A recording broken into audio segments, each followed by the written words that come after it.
அயோத்தியில் ராமர் கோயில் கடந்து வந்த பாதையை பற்றி தான் பார்க்க போறோம். வாங்க நிகழ்ச்சிக்குள்ள போகலாம்.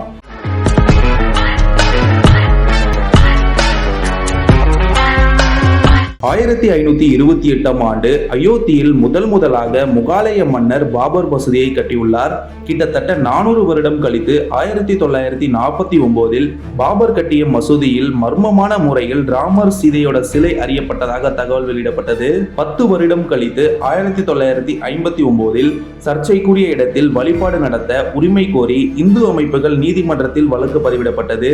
17 வருடம் கழித்து அதாவது 1986இல் சர்ச்சைக்குரிய இடத்தில் இந்துக்கள் வழிபட அப்போதுள்ள பிரதமர் ராஜீவ் காந்தி அனுமதி கொடுத்தார். அதே சமயத்தில் 1985 முதல் 1986இல் அயோத்தியில் ராமர் கோயிலுக்காக புதிய இயக்கத்தை தொடங்கியது VHP. 4 வருடம் கழித்து 1990இல் ராமர் கோயிலுக்காக அத்வானி ரத யாத்திரை மேற்கொண்ட போது பீகாரில் தடுத்து நிறுத்தி கைது செய்யப்பட்டார். 2 வருடம் கழித்து 1992இல் கரசேவர்களால் பாபர் மசூதி இடிக்கப்பட்டது.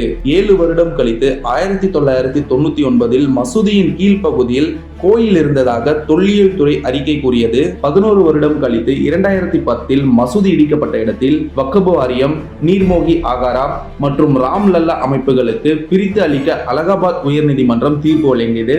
2011 முதல் 2019இல் அலகாபாத் உயர்நீதிமன்றம் தீர்ப்பை எதிர்த்து உச்சநீதிமன்றத்தில் மேல்முறையீடு நடத்தப்பட்டது. மீண்டும் 2019இல் மசூதி இடிக்கப்பட்ட இடத்தில் ராமர் கோயில் கட்டலாம் என உச்சநீதிமன்றம் தீர்ப்பு வழங்கியது. 1 வருடம் கழித்து 2020இல் பிரதமர் மோடி தலைமையில் ராமர் கோயில் கட்டுவதற்கான பூமி பூஜை தொடங்கியது. இதனை அடுத்து தற்போது 2024இல் அயோத்தியில் ராமர் கோயில் கருவறையில் ராமர் சிலை பிரதிஷ்டிக்கப்பட்டுள்ளது.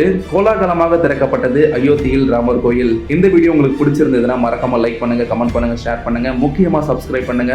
இது போன்ற வேற ஒரு இன்ட்ரெஸ்டிங் வீடியோல நான் உங்களை சந்திக்கிறேன். Facebook, Instagram, YouTube உங்க பிசினஸ் ப்ரோமோட் பண்ணுமா? பேனர் டிசைன் பண்றதுல இருந்து ப்ரோமோட் பண்ற வரைக்கும் நாங்க பாத்துக்கிறோம். One stop solution. All right, Media Works. இத பத்தி உடனே தெரிஞ்சுக்கணுமா? ஃபோன் பண்ணுங்க.